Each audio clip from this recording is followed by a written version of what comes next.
मैं हूं का भाव जब संसार नहीं है, संसार ओझल हो गया, तब जो शेष बचेगा वो क्या बचेगा बताओ। जैसे प्रलय हो गया, सारी सृष्टि मिट गई, तो क्या बचेगा? नहीं, जो आपके मैं हूं का सेंस है वो बचेगा। हाँ। वो आत्मा है। तो उसको अभी कहीं आप बॉडी में रहते हुए सोच रहे हो, जी। तो वो तो बॉडी हो जाएगा ना। बॉडी नहीं है ना वो। देखो, प्रलय हो गया, सृष्टि खत्म हो गई, तब भी तुम्हारा होना रहेगा। जी। तो शुद्ध जो मैं हूं है, शुद्ध यानी मैं हूं में कोई मिलावट नहीं है, तब क्या होगा? प्योरिटी आ गई। और वो शुद्ध मैं को भक्ति कहा जाता है। शुद्ध मैं को भक्ति कहते हैं। जैसे शुद्ध मैं कब होता है? जब तुमको नींद आ गई। नींद आ गई फिर भी तुम रहते हो ना, जी। लेकिन उसका परिचय नहीं है। अरे चाहे नींद आए चाहे कुछ भी हो, तुम रहोगे कि नहीं ये बताओ। जी। रहते हो तभी तो जगते हो ना। जी। तो वो जो शुद्ध मैं है, जिसमें कोई मिलावट नहीं है, और जिसमें जिसमें जो जागृत, स्वप्न और सुसुप्ति, ये जो मन की तीन अवस्था है, ये तीनों से पार मैं हूं है। मैं हूं का सिर्फ भाव है, लेकिन अज्ञानियों के लिए ये कहा नहीं जाएगा। अज्ञानी क्या समझेंगे? अरे मैं तो पहले से हूं। अब वो अपने को बॉडी समझ के हूं कह रहा है, तो उसकी यात्रा जी नहीं होगी ना।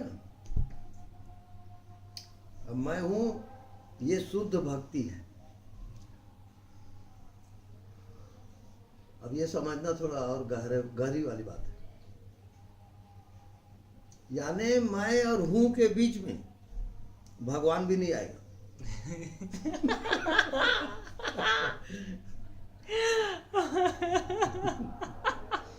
क्योंकि बीच में कहीं भगवान आ गया तो अशुद्ध हो जाएगा जी। तो प्योर भक्ति केवल मैं हूं। अब उसके बाद मौन हो जाओ। तो ये जो नकली मैं है, तू की अपेक्षा से मैं कह रहे हो, तो वो फॉल्स है। जहां तू भी नहीं और मैं भी नहीं, तब मैं जी। तब जो बचता है वो मैं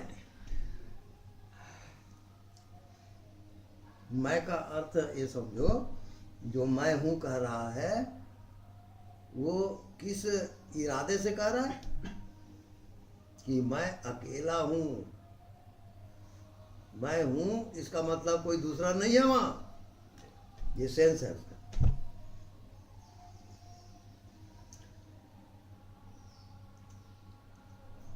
तो हर एक में दो टाइप का होता है, अपराभक्ति और पराभक्ति, ऐसा दो होता है। तो जो पराभक्ति होता है वो परा ज्ञान से होगा।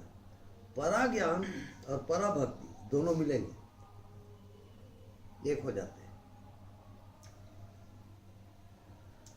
और अपरा भक्ति है तो उसको अपरा ज्ञान होता है।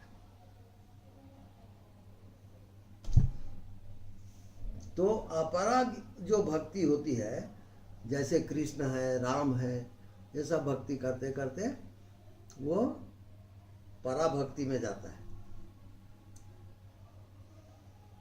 और वहां लास्ट में जाकर के भक्ति और ज्ञान का समागम होता है, एक हो जाते हो। अब उसको कह नहीं सकते कि ये भक्ति है कि ज्ञान है, वो भी अंतर खत्म हो गया। इसको कहते हैं परात्पर बोध। परे से परे से परे से परे का ज्ञान, और उसमें प्रेम, तब वो पराभक्ति होगा। अभी अपरा भक्ति में चल रहे हो तुम। अपरा भक्ति बने उसको देखता हूँ तो करुणा आती है, दया आती है, सब प्रेममय लगता है। तो ये जो दृश्य आपके प्रेम में दृश्य जुड़ा है तो वो कहलाएगा अपरा भक्ति। और ऐसा करते करते ये दृश्य गायब हो जाएगा। तो दृश्य गायब हो गया तो परे हो गया, वो दृश्य से परे।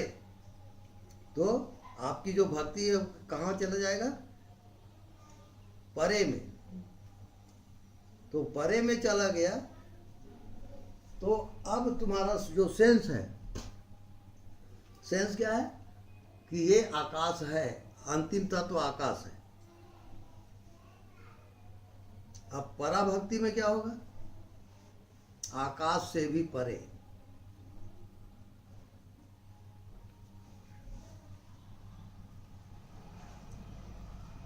तो आकाश से भी परे में अब किसे प्रेम करोगे? संसार से भी परे अब किसे प्रेम करोगे? बताओ कौन बचा? अब बोलो। अब जो बचा उससे प्रेम। जी तो सबसे लास्ट में कौन बचेगा? तुम ही बचोगे। जी तो सब मैं ही बचता हूँ, तो मैं से मैं कैसे प्रेम करूं? नहीं, मैं से मैं का प्रेम होगा। इसकी एक झलक आप करवाए थे स्वामी जी मेरे को गरियाबंद में ही, यहीं से स्टार्टिंग हुआ था मेरा कि मैं वो प्रेम प्रेम वाला बोली ना, तो आप आंख बंद करवाए और बोले कि खुद से प्रेम आता है। तो मैं बोली कि पता नहीं कैसे बोल रहे हैं इस टाइप का। फिर मैं ऐसे, आप बोले आंख बंद करो, फिर वो एकदम जो